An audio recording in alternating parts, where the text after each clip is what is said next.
What's up, everyone? Today I'm going to be talking about the next installment in this DC Universe streaming service series, Titans Season 2.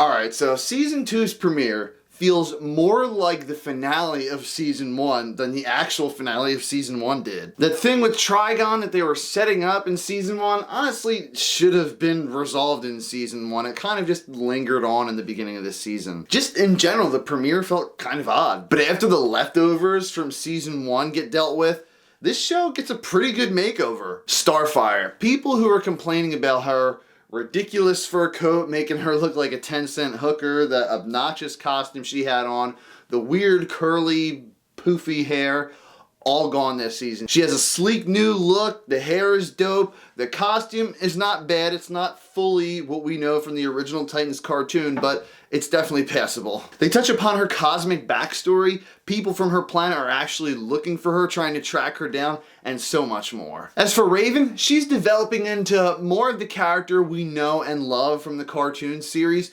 She's struggling with her powers a little bit though, trying to still control them and understand how they function as a whole. Beast Boy, I didn't really have any gripes with him as far as Season 1 went. Besides the fact that he can only transform into a tiger, but I understand it's like the character's beginning.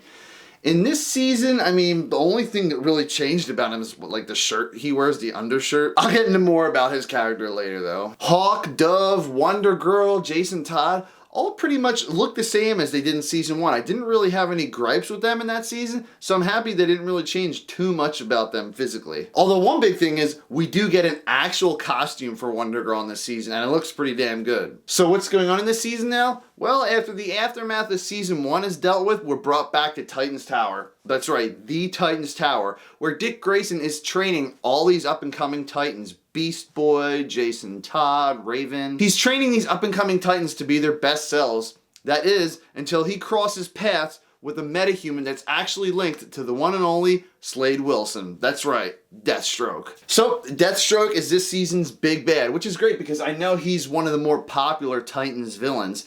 And there's been a lot of iterations of Deathstroke in the past few years. We've had the iteration did on Smallville, of course, Manu Bennett's version from Arrow. I'm not counting Joe Manganiello's iteration from Justice League. He was in there for like 30 seconds. That's nothing to go off of. Surprisingly, Slade Wilson's arc in this season is really unique. You get to see more depth to his character than you're used to seeing from other shows. You see a lot of things in and out of the suit, which is cool. There's even times where you're just really seeing things from his perspective, and you get to deal with a lot of things with his interesting family, should I say. Alright, so what's the new season without some new characters? We have Connor Kent, aka Superboy, the genetically created version of Superman and Lex Luthor. This character was also teased in the after credits scene of Titans Season 1. I actually watched all of the episodes of Titans Season 1. I had no freaking clue. I didn't even assume there was an after credits scene. I found it pop up on YouTube like a month or two later. I was like, whoop, I guess I know what Season 2 is about. Bruce Wayne is in the show, and not just like how he was in Season 1, where it was just like some dude dressed up as Batman or a CGI Batman hanging on the window. He's an actual physical actor now, out of the suit. The actor portraying him is Ian Ein, I don't know how to pronounce that, but he was also in Game of Thrones, and he does an okay job in Bruce Wayne. There's not much to go off of with his character,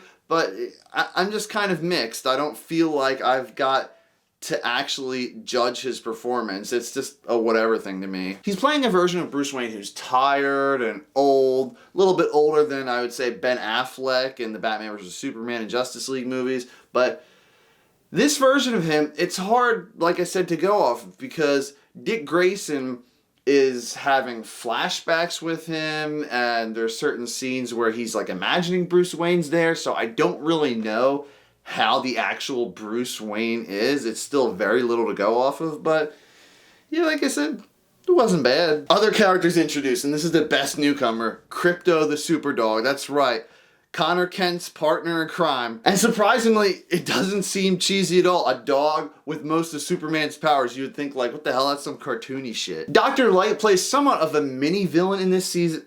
No, not that Dr. Light from Mega Man, but the DC's version of Dr. Light. His powers were actually pretty unique. He just comes into this room and starts harnessing all this light energy and just sucks all the lights off. Kind of reminds me of like Dumbledore in Harry Potter 1 where he's just using the Deluminator to steal.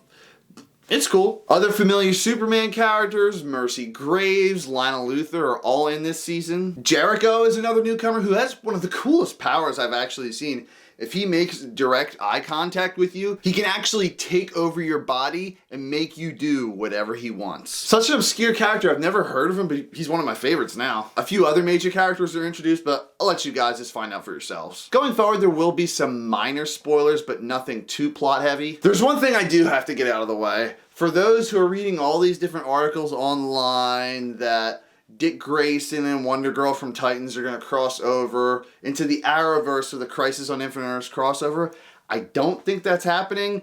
In the end of season 2, even in the post-credit scene, there's nothing to kind of hint that that would happen. But hey, even at the end of the Batwoman finale, nothing pointed towards it, so I guess it's possible they could just randomly pop in. For me, the most interesting arc I would have to say is Robin, Dick Grayson. He's dealing with training the Titans, fighting Dr. Light, fighting Deathstroke, and just dealing with his return in general. All the emotional weight that Bruce Wayne is causing him, and throughout all that, he's still trying to figure out who he wants to be as a person. Because even in season 1, you could tell, the whole Robin thing ain't working out for him anymore. And by the end of this season, I think you guys are going to be really satisfied with his arc. This show really finds its footing as far as tone goes in this season. I mean, there is some bizarre things I will have to say about it though. Like there's a scene where all the Titans are going up against Dr. Light and they have tons of prep time, but they just all show up in their everyday clothes. Like for real, like I can understand Dick Grayson not dressing up as Robin because he's again trying to figure out who he is, but like Hawk, Dove, Wonder, like all of you guys couldn't put on your costumes? Come on. The action scenes were pretty kick-ass. I wish I could say most of them included Beast Boy, but unfortunately, his character kind of takes a back seat. Like, he's just hanging out in Titan's Tower, he's the techie guy, and he only really transforms into a tiger this season as well. I think there might have been one episode where he transformed into a snake. Obviously, for budgetary reasons, I mean, there's no way they're going to have him turn into a 60-foot long giant green whale or something like that. The finale, though, ugh. The first half was great, don't get me wrong. I mean, everything with the Deathstroke arc and all of that stuff, I freaking loved. But the second half, what a mess. The so-called final confrontation between Mercy Graves and the rest of the Titans was just poorly executed and really underwhelming. Half the Titans are just sitting there with their fingers up their asses while the other ones are actually fighting and doing work like, I thought you guys were a team. And like I said earlier, mild spoilers, one of the Titans dies. But they die in the stupidest way possible. Like all those Titans that I were telling you about, they were just standing there, could have done something to prevent it, but they're just like, duh. It was so short and so sudden, and I just felt like a cheap way out for this character. I will say, they do set up some cool character arcs for the next season. I am excited about that. Judging by the post-credit scene, I'm guessing next season's arc is going to heavily revolve around Starfire. I mean, maybe you'll finally explain why she doesn't shoot green energy. She shoots fire.